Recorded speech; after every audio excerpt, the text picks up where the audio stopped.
chat, welcome back to another video. I've got another reaction for you guys today, and today we're going to be going through a video called Why Everybody is Leaving Spotify. Now, this is honestly the first I'm hearing of it. I did not know anything was wrong with Spotify until I saw this video, which kind of took me by surprise because I have been working on making the switch. You know, I've been an Apple Music guy for as long as I can remember, and I've been getting clowned for it for the last couple of years, and I've gotten to a point where I'm like, you know what, I'm done, bro.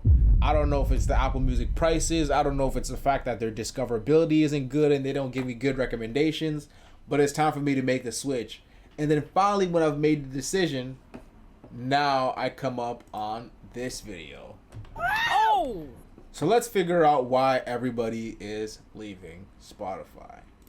Lately, I have seen a ton of YouTube videos and articles all with the same messages. Spotify is the worst. On top of this, on Twitter, Reddit, and other social media platforms, the I have baddies. noticed a bunch of fans saying they're leaving Spotify. And both big artists and bands are also pulling their music from the platform. Whoa. On the flip side, Spotify has just announced two big changes. The first being the introduction of a much higher quality audio and a search engine for free users, something people have been complaining about and begging for forever. And the longtime CEO Daniel Ek has finally stepped down. So it appears to me that Spotify is losing a ton of customers, and to try and keep people happy Spotify's and keep a people on goat. the platform, Let's see, they're bro. adding features so more people stay. But why is all of this happening? Why do people hate Spotify so much? Well, from controversial military investments to very shady business practices Military related to investments? fake artists, Spotify has been in hot water for quite some time now. However, it seems they've finally reached a boiling point and people are not happy. And these problems have been going on since Spotify's inception. If you were a music fan in the late 2000s, you had two options. You could buy expensive listening equipment and spend even more money on individual CDs. Or you could use piracy software like LimeWire, Napster, and Pirate Bay and listen to every song ever made for free. It was an easy choice, which led to Napster having a peak of 60 million users at the time. Understandably, major labels weren't too happy about this, and they hit back against the piracy websites pretty hard. The RIAA sued 18,000 users in the United States alone, many of which were children, and many of the cases went to court. But Damn. It didn't work, and according to one of Spotify's founders, 98% of music consumption on the internet at this point was illegal. But the music industry had another trick up their sleeve, and that was streaming services. There were already streaming companies at this point, some of which had been around since 2001, but the problem was none of them were that good. Press Play, for instance, cost in today's money almost $20 a month.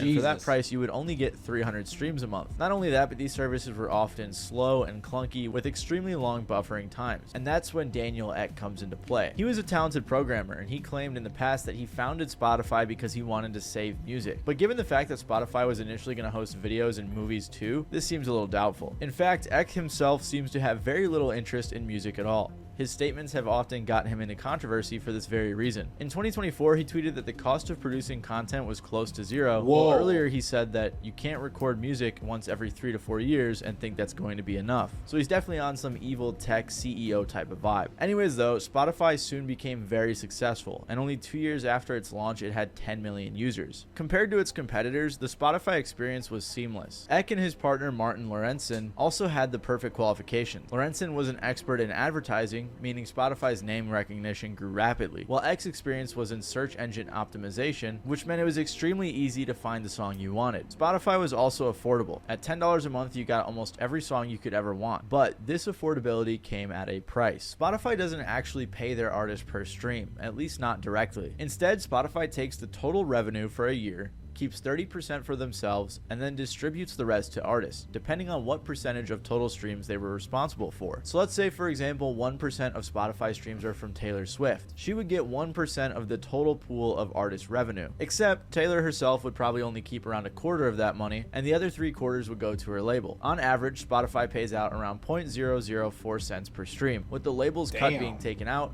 Artists are only getting around 1/10 of a cent for each stream, meaning if you've listened to your favorite artist 1,000 times, you would have only made them a single dollar. Even early streaming services I mentioned like Press Play let me listen to that paid number 1 cent again. per stream. So Spotify was like, hold on, that's crazy. Hold on. even early streaming services I mentioned like Press 1,000 times, you only getting around 1/10 of a cent for each stream, meaning if you've listened to your favorite artist 1,000 times, you would have only made them a single dollar. Even early streaming services I mentioned like Press Play paid 1 cent per stream, so Spotify was like the lowest paying out of all of them. This model also makes botted streams, which is an enormous problem in the music industry that I've talked about before, especially damaging to artists. If you're not botting your streams and other artists are, they will have a larger share of the total number of streams than you, meaning your payout will be reduced. On top of this, Spotify often pays independent artists less than artists on major labels, which together owned at one point 18% of the company. In its early years, artists on major labels were paid around 6 times more than independent artists. Damn. All of this has had major impacts on the music industry. In the 20th century, musicians made the vast majority of their money from record sales, and concerts were seen more as a means of promotion. That's why a ticket to Woodstock 1969, widely considered the biggest and most legendary concert of all time,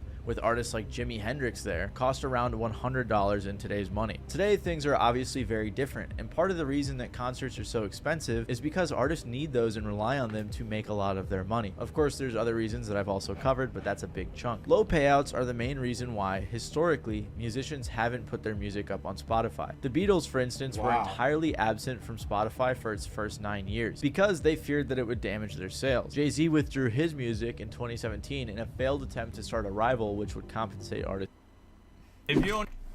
That's crazy. Beatles not being on Spotify for 9 years intentionally. Wow.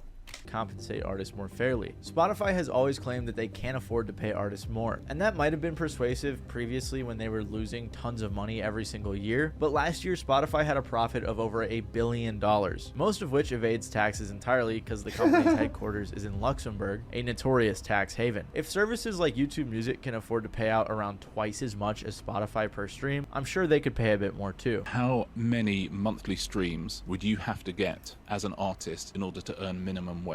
And this is without any other costs at all. You would have to have 567,000 streams a month in order to make minimum wage. We tried to find someone with exactly 567,000 streams just to show what sort of level of artist you'd have to be, and we found him, and it's Alison Moyet. Oh my god. So Alison Moyet, if all she relied on in her life was streams from Spotify, which is how people are listening to most of her music, would make minimum wage. And Spotify hasn't just been accused of damaging its artists' pockets, but they've also been accused of damaging their music as well. At first, Spotify revolved a lot around its search engine, with Daniel Ek describing it as the Google of music. As Spotify's executives started to realize that most Spotify music was listened to in the background, and as they prepared to launch in the United States, they realized how important playlists would be. Today, around 50% of Spotify listening takes place on these playlists. Now, Spotify's official playlists aren't curated by any individual. Instead, a complex algorithm is used based on tons of data called the Syndicate. At the top are the biggest playlists: Rap Caviar, Viva Latino, Beast Mode. Below are the less popular but still big playlists, such as Most Necessary and Gold School. And at the bottom are the smallest playlists. New tracks are tried out on the smaller playlists. If they have low skip rates and high replay numbers, they graduate to the next level, and so on and so forth. This model does make it so the songs that people want to hear will graduate to the next level, and it gives smaller artists an opportunity to, blow up on these playlists. But it's also very controversial. In theory, every song ever made is on a level playing field, but this isn't actually how it works out in reality. Major labels employ entire teams of people lobbying Spotify to include their artist songs on their playlists. Even worse, this model has also played a major role in dumbing down popular music. Given how important low skip rates are, it's incredibly risky for an artist to include a slow burn intro on their song, because this can completely kill the song's retention. The same way that when I make a video, I try to get like an engaging intro so people stay and watch it, people are going to do that with their music as well. Some slow intros are great, like Pink Floyd, the Diamond song, the Shine On You Crazy Diamond, like part, yeah. Great intro. The fact that Spotify playlists are frequently played in the background means that many artists focus on making their music as anonymous and bland as possible, with nothing offensive but nothing exciting either. The focus isn't on giving people reasons to listen to your music, but avoiding giving them reasons to turn it off. This is a major reason why the pop music of the 2010s often seems so bland and flavorless. And while underpaying artists and simplifying pop music are bad, they're not too surprising. But something that reveals a lot more about the nature of Spotify itself is the fact that you might not even be listening to real artists. By the mid-2010s, Spotify was huge, and it had millions of subscribers listening to billions of songs. But like I mentioned earlier, there was a problem. Spotify was losing a lot of money fast. In 2017 alone, it lost over $1.3 billion.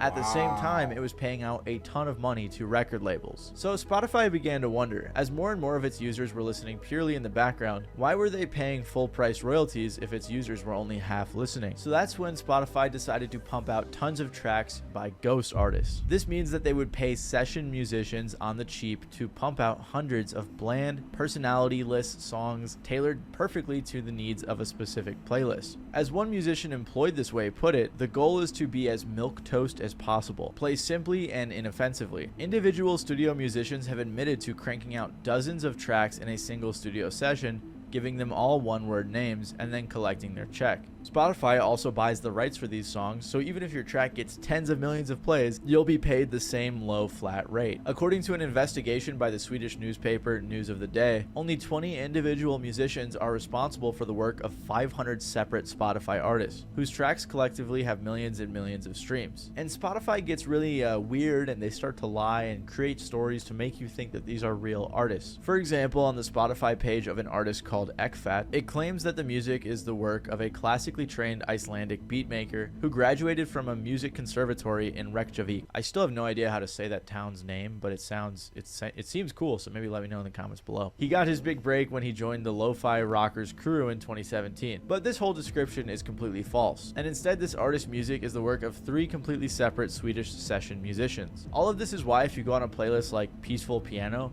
most of the songs are by artists who have no pictures, no information online, and no presence outside that specific playlist. And not only are these fake artists taking away playlist spots from potential real artists, they're also taking away money because of that revenue pool we were talking about earlier. By 2023, over 100 official Spotify playlists were composed entirely of fake songs. This includes some of the biggest playlists on the entire platform, which even you might be listening to. Deep Focus, for instance, with almost 5 million saves, is more than 90% made up of fake songs. And yet, if you ask Spotify about any of this, they are going to deny it. So clearly Spotify has been up to some shady, crazy, weird business for a long time. But when generative AI started blowing up earlier this decade, that's when things started getting really bad. Paying session musicians to create fake songs and fake artists is definitely shady, but at least it still puts money in the pockets of musicians. Since the rise of generative AI though, that is not the case anymore. Deshaun Williams is an artist on Spotify who makes trap-inspired meme rap music with titles like Seuss Gone Savage and Mama Ain't Raised No Bitch.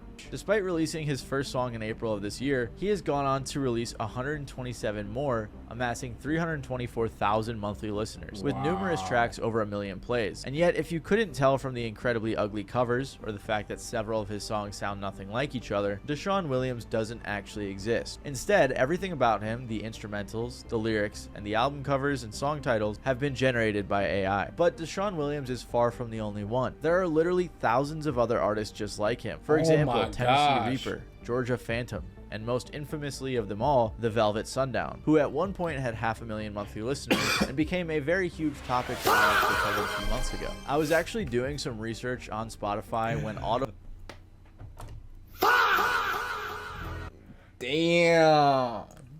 Play kicked in and played this band called Lost in Blues, and if you look at this screenshot from my Twitter, it looks like they're completely AI. There's no information about them, they have no social media, and the music sounded very bland, so I figured this had to have been an AI band. But if I was just listening mindlessly, I would have never thought or realized that this was an AI band. There are tons of testimonies out there of people suddenly realizing that some of their most listened to artists aren't real artists at all. Now, there isn't any evidence to say that Spotify themselves are behind these artists, but given their history, it's not too hard to imagine. At the very least, they've been open about the fact that they plan to do precisely nothing about it. Well, scratch that. Since writing this video, Spotify said that they're going to try to crack down on AI music a little bit more, likely because of all the backlash they've had about it lately, but them cracking down on things hasn't always gone too well. For example, Spotify made a big effort to get rid of bots. One evening, an artist named Flashbulb, who's been making music for decades, was surprised to find out that his entire discography had been removed from Spotify. When I discovered that my music was taken down, I immediately reached out to TuneCore. I didn't get any recourse or communication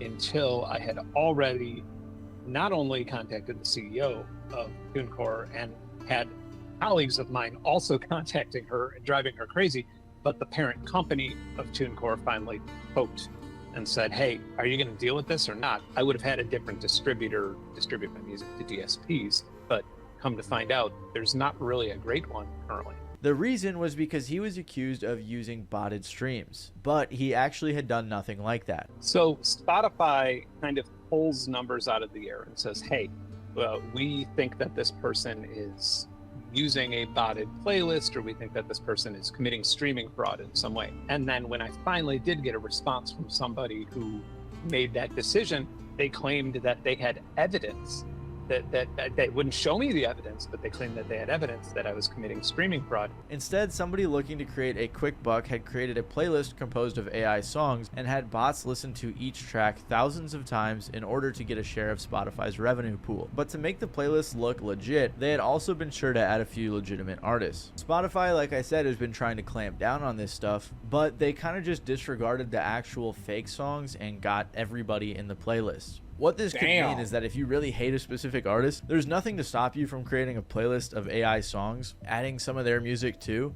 botting it massively, and then sit back and watch as the artist gets their entire discography taken down. Whoa. Obviously, don't do this. That's wrong and it's very illegal, but that is like possible, which is crazy. And not only can you take artist music down, but you can also put it up. Earlier this year, Emily Portman received a message from a fan congratulating her on her new album. The problem was she hadn't actually released one. Instead, an album entirely generated by AI, designed to sound as much like her as possible, had been uploaded on her Spotify page without her knowledge. And this is far from the only example of this happening, and it's actually really easy to do. Using my handy dandy brand new account, I decided to see if I could upload music to my profile as me. I was a little worried I would have to find my Spotify URI by copying the super secure code after the part of the artist URL of Spotify, but it was actually automatically there for me. Every album needs good artwork though, and once again I poured my absolute heart and soul into something truly, absolutely beautiful. With that out of the way, why not add just one more step to see if there's any reason that this can be stopped? Now we just have to fill out the correct information for who wrote the song. We scroll down to the bottom, pass a couple more upsell opportunities, and then check the right boxes to make sure everything is totally 100% legit. And we're off to the races. We get the fun little check mark, and now we wait. And just like that, there it was. Now, when this happens to a major artist, it isn't too damaging, as they can use their resources to get it taken down pretty quick. But that's just not the case for independent artists. Not only can it take weeks or even months to get it removed, but for a small artist who has spent years building up a small fan base, one bad release could be enough to get their fans to tune out. This happened to me, my brother. This happened to me, my brother, man. There's some random Indian artists uploading music under our name. And I feel like it's not like they're purposely doing it. Like, I feel like they might have tried to upload music under a name that's similar or something like that, but that pissed me off, bro. I was like, how is it so easy for you to upload stuff on my page, and why is it not being taken down? Why is there nobody mediating this? And I don't know, it bothered me. Because just like he's saying right now, like, it takes a lot for us artists, small artists, to build a page that looks professional, that looks like it can stand up to something. Because when you're building an audience, you want your audience to be able to like represent for you. I want my fans or my supporters to be able to come to my Apple Music or my Spotify page, see a clean picture, see my music, make it very easy for them to find, very easy for them to share, all that stuff. If they come on my page, they start seeing other people's music, other people's shit, other people's whatever, it just doesn't look good. That would never happen to Drake. That would never happen to Michael Jackson. That would never happen to Justin Bieber. And it shouldn't be happening to me. You know what I'm saying? Oh! So, yeah.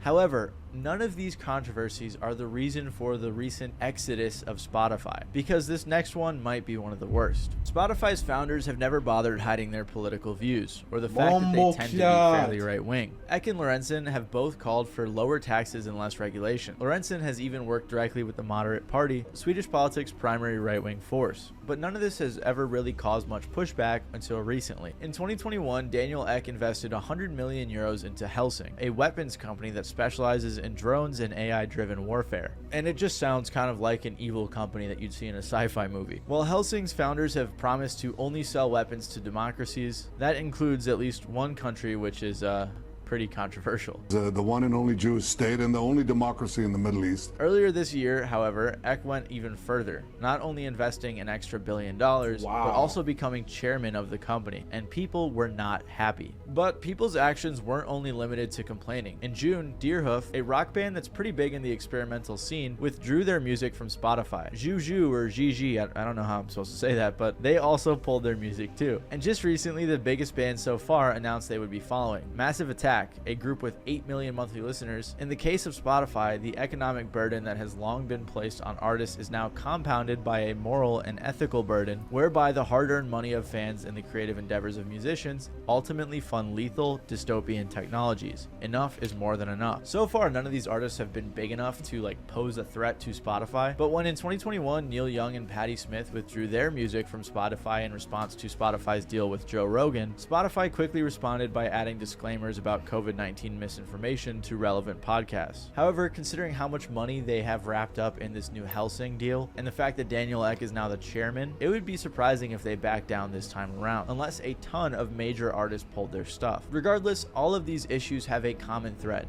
Spotify will do anything to make money. Of course, it makes sense. They're a business, and that's what businesses do. That's the purpose of them. But what makes Spotify unique is how they're happy to sacrifice their relationships with musicians, listeners, and the wider public just for a few extra bucks. Probably the best example of this is Spotify Wrapped. In 2019, an intern at the company called Jewel Ham came up with a detailed series of plans designed to make the feature more exciting. When the company implemented these exact changes in 2020, she was not only given none of the credit, but none of the revenue generated from it either. Only a little bit of their profit could have set her up for life, so it's just kind of crazy how they operate. These last few years have not been good for Spotify. While the company's user base has been growing, it's been losing market share, with a bunch of new competitors like Amazon and YouTube Music.